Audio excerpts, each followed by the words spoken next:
கிறிஸ்துவுக்குள் பிரியமானவர்களே, கர்த்தருடைய நாமம் இன்றைய நாளிலே மகிமைப்படுவதாக. உங்களோடு கூட நான் பகிர்ந்து கொள்ள ஆசைப்படுகின்ற வேத வசனம் ஏசாயா தீர்க்க தரிசன புஸ்தகம் 43வது அதிகாரம் 19வது வசனம். இதோ நான் ஒரு புதிய காரியத்தை செய்கின்றேன், இப்பொழுது அது தோன்றும், நீங்கள் அதை அறியீர்களா? நான் வனாந்திரத்திலே வழியையும் அவாந்திர வெளியிலே ஆறுகளையும் உண்டாக்குவேன். இந்த வேதத்திலே நாம் இன்றைய நாளிலே தியானிக்க இருக்கின்ற தலைப்பு வனாந்திரத்தின் பாதை. 2 காரியங்களை இந்த வசனத்திலிருந்து நாம் பார்க்க முடிகின்றது. ஒன்று, நான் வனாந்திரத்திலே வழியையும் அவாந்திர வெளியிலே ஆறுகளையும் உண்டாக்குவேன். இங்கிலீஷ்ல நீங்க பார்த்தீங்க அப்படின்னாக்கா வில்டர்னஸ் அண்ட் வேஸ்ட்லேண்ட், அதாவது வனாந்திரம் மற்றும் அவாந்திர வெளி என்ற 2 வார்த்தைகளை நம்ம இந்த இடத்திலே பார்க்கும் பொழுது இரண்டிற்கும் வேறுபட்ட மீனிங்ஸ் இருக்கிறது. அதாவது அதற்கான அர்த்தங்கள் வேறுபட்டாலும் அவைகள் இரண்டுமே எப்படிப்பட்டவைகள் என்று பார்த்தால் யாராலும் விருப்பப்படத்தக்கவைகள் அல்ல, அல்லது அதை விரும்பி எனக்கு வேஸ்ட்லேண்ட், அதாவது ஒரு பாழான நிலம் எனக்கு வேணும் அப்படின்னு யாரும் கேட்க மாட்டாங்க. நான் டிராவல் பண்ண போறேன், நான் ஒரு இடத்துக்கு போய் என்ஜாய் பண்ண போறேன்னு சொல்லி யாரும் எந்த இடத்துக்கு போக மாட்டாங்க, ஒரு வனாந்திரத்திற்கு போக மாட்டாங்க. அடுத்து ஒரு பாலைவனத்து, ஒரு டெசர்ட் லைஃப்க்கு யாருமே போகிறதுக்கு ஆசைப்பட மாட்டாங்க. அப்படிப்பட்ட சூழல்களை நான் 2 காரியத்தை குறித்து 2 வார்த்தை, அதாவது வனாந்திரம் மற்றும் பாழான நிலத்தை முதலாவது நம்ம நல்லா புரிந்து கொள்ள வேண்டும். இந்த இடத்திலே இப்படிப்பட்ட வார்த்தைகள் வருகின்ற பொழுது ஏன் இந்த வார்த்தைகள் குறிப்பிடப்பட்டுள்ளது என்பதை நாம் நன்கு புரிந்து கொள்ள வேண்டும். வனாந்திரம் என்பதற்கு அநேக அர்த்தங்கள் இருக்கிறது. அதில் குறிப்பிட்ட அர்த்தத்தை நான் உங்களோடு கூட பகிர்ந்து கொள்கிறேன். காடு அல்லது மக்கள் நடமாற்றம் இல்லாத ஒரு பகுதி. அப்ப ஒரு காட்டு பகுதி. வனாந்திரம் என்பது எப்படிப்பட்ட இடம்?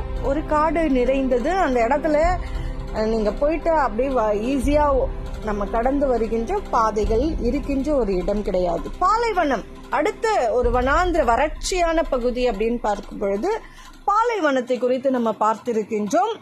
கர்த்தர் பாலைவனத்திலே, அதாவது வனாந்திரத்திலே ஜனங்களை நடத்தினார். எகிப்திலிருந்து புறப்பட்டு அவங்க வெளியே வந்த பிறகு அவங்க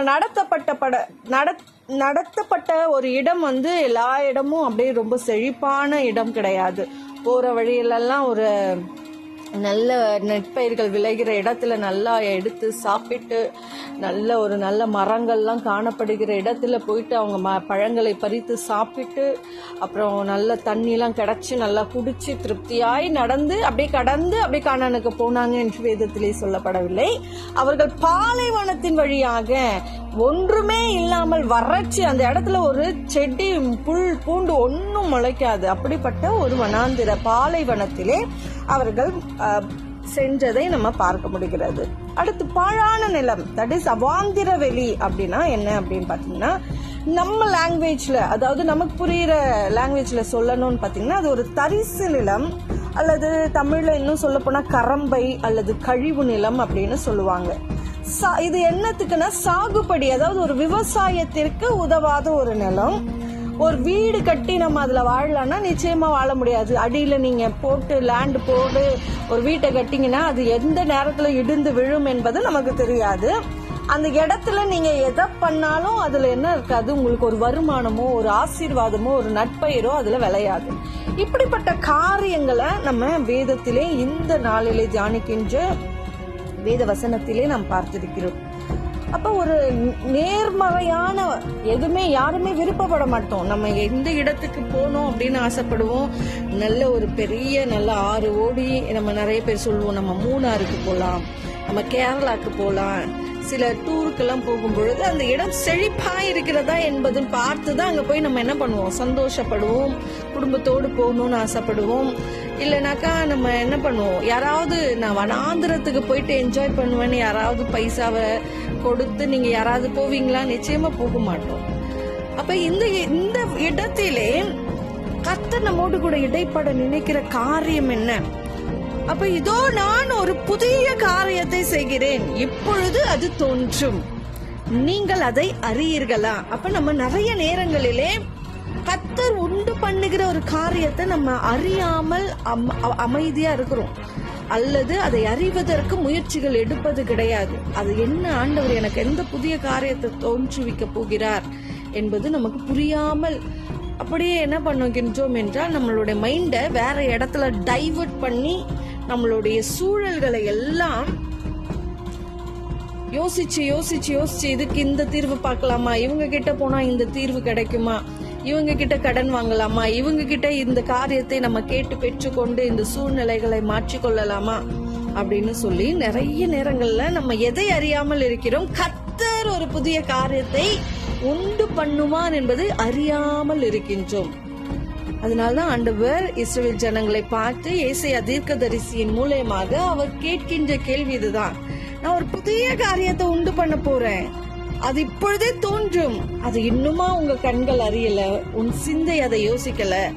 அதுவும் அடுத்தபடியாக நீங்க பார்க்கும் பொழுது, நான் வனாந்திரத்திலே வழியையும் அவாந்திர வெளியிலே ஆறுகளையும் உண்டு பண்ணுவேன். பிரியமானவர்களே, நம்ம ஆண்டவர் உண்டு பண்ணுகிற காரியங்கள் எப்பொழுதும் நீ செழிப்பா இருக்கிற இடத்துல இருந்து ஒரு செழிப்பை கொண்டு வரா தேவன் அல்ல.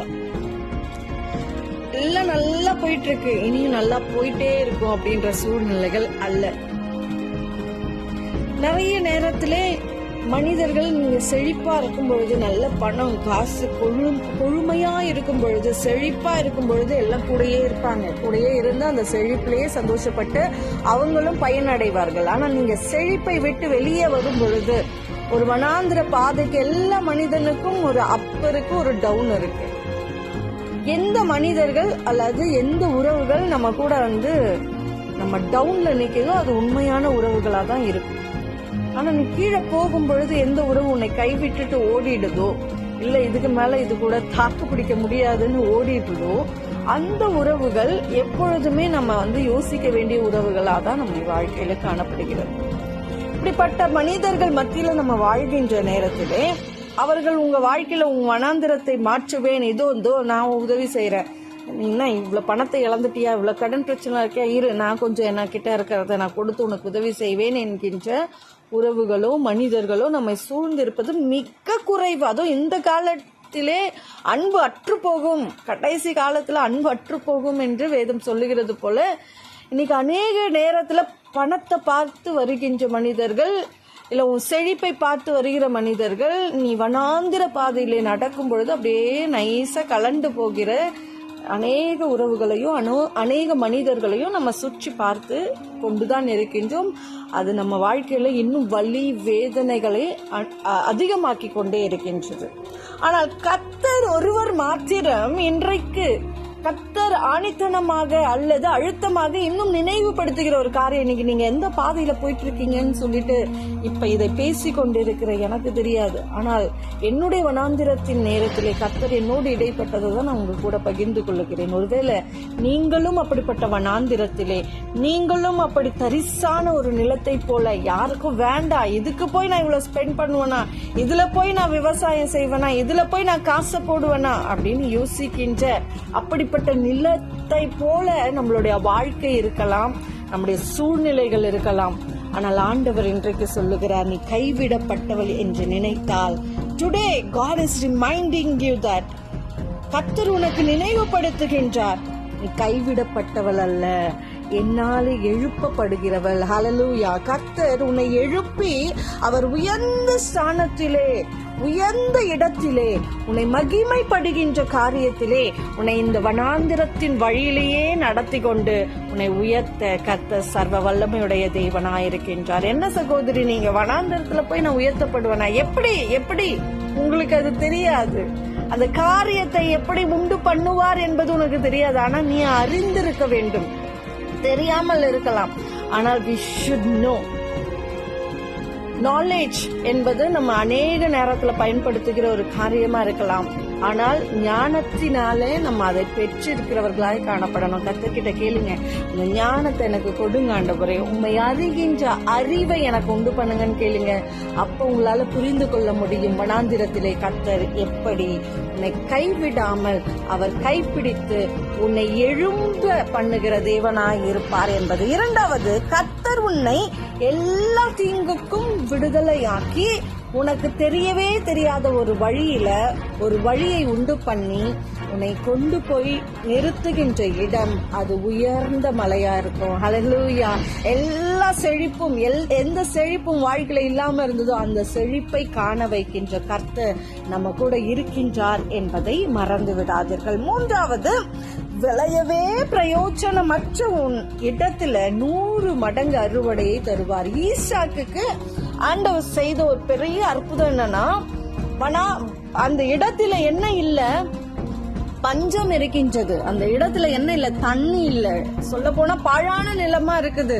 நீ இந்த நேரத்துல தண்ணி கிடையாது, நீ விளைச்சல் விதைத்தால் மற்றவர்கள் எல்லாம் பார்த்து உன்னை பார்த்து சொல்லுகிற காரியம், இவன் என்ன பைத்தியக்காரனா, தண்ணி இல்ல, மழை இல்ல, எந்த வாய்க்காலும் வெட்டப்படல, இந்த நேரத்துல போய் கொத்தி அதுக்கு தண்ணி வேணும், அதுவும் கிடையாது. அப்ப எப்படி நட்டு இருப்பாருன்னு யோசிச்சு பாருங்க.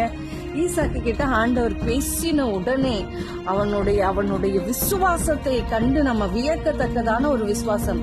பின்ன ஆபிரகாமுக்கு இருந்த விசுவாசத்துல பாதி விசுவாசம் கூடமா ஈசாக்கு இருக்காது? சொல்லுங்க பாப்போம். அப்ப விசுவாசத்தின் தந்தையான ஆபிரகாமின் மகனாகிய ஈசாக்கும் கர்த்தரை விசுவாசித்தான். விசுவாசத்தினாலே அவன் அந்த நிலத்திலே, அது வறட்சியான காலம், பஞ்சு காலம், அந்த இடத்துல தண்ணி இல்ல, தரிசு நிலம் தான் இருக்குது. இந்த இடத்துல நம்ம ஒரு டெபினிஷன் கொடுப்போம், தரிசு நிலம், தட் இஸ் யூஸ்லெஸ். அந்த இடத்துல நீ எத்த விதைச்சாலும் ஒன்னும் ஆகாது, காஞ்சி போயிடும். நீங்க வேணா ட்ரை பண்ணி பாருங்க. கொஞ்சம் இடத்துல தண்ணியே இல்லாத ஒரு இடத்துல ஒரு செடி, நல்ல பலன்னு இருக்கிற ஒரு செடியை நட்டு தண்ணியே ஊத்தாம இருந்து பாருங்க, அது வளர்ந்து உங்களுக்கு பலன் கொடுக்குமா? ஆமா, நம்மளுடைய கண்களுக்கு, மாம்ச கண்களுக்கு அது பலன் கொடுக்காது. ஆனா கர்த்தர் சொல்லிவிட்டார், கர்த்தர் சொன்னார், ஈசாக்கோடு கர்த்தர் இடைப்பட்டார். கர்த்தர் இடைப்பட்டு சொல்லுகிற ஒரு காரியம், இப்ப நீ விதைய அப்படின்னு சொல்லும் பொழுது அவன் எங்க இருந்து எதை பிடுங்கி வந்து எந்த விதைகளை அவன் போட்டான்னு தெரியல. அந்த விதைகள் போடுகிற நேரத்துல அந்த நிலம் எப்படிப்பட்டவைகளா இருந்ததுன்னு தெரியாது.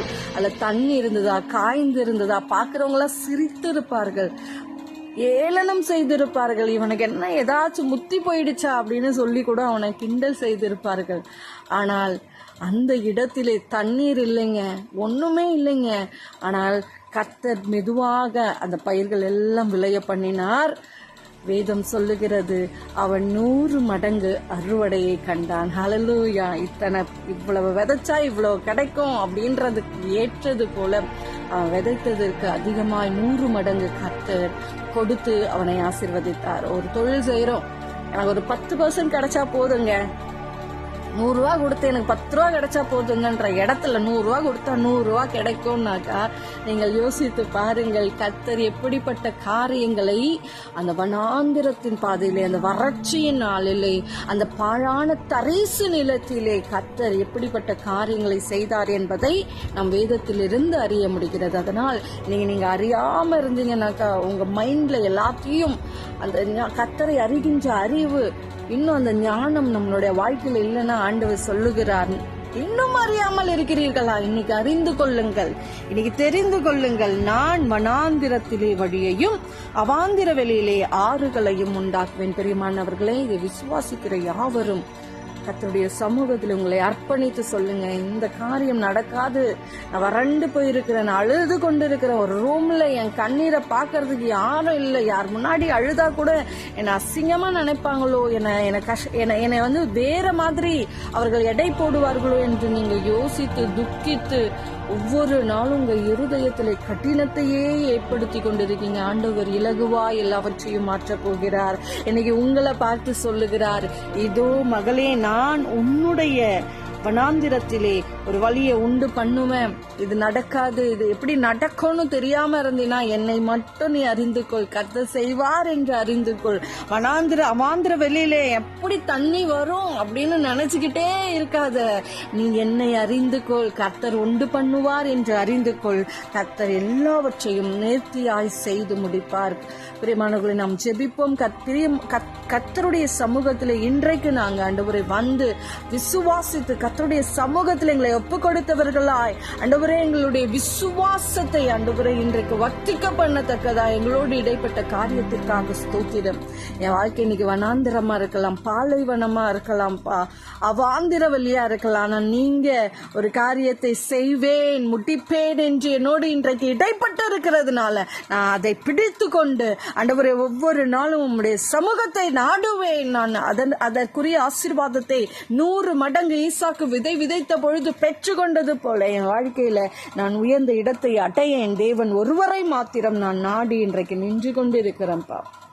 என் தேவைகளையும் மற்ற காரியங்களையும் நீங்க பொறுப்பெடுத்துக் கொள்ளுங்கன்னு உங்க கையில எல்லாவற்றையும் ஒப்பு கொடுக்கிறேன். எல்லா துதி கன மகிமையும் என் நாவிலிருந்து ஒவ்வொரு நாளும் உமக்கே நாங்கள் செலுத்த ஒப்பு கொடுக்கிறேன் என்று உம்முடைய கரங்களில் ஒப்பு கொடுக்கிறோம். இயேசுவின் நாமத்தினால் பிதாவே, ஆமேன், ஆமேன். God bless you all.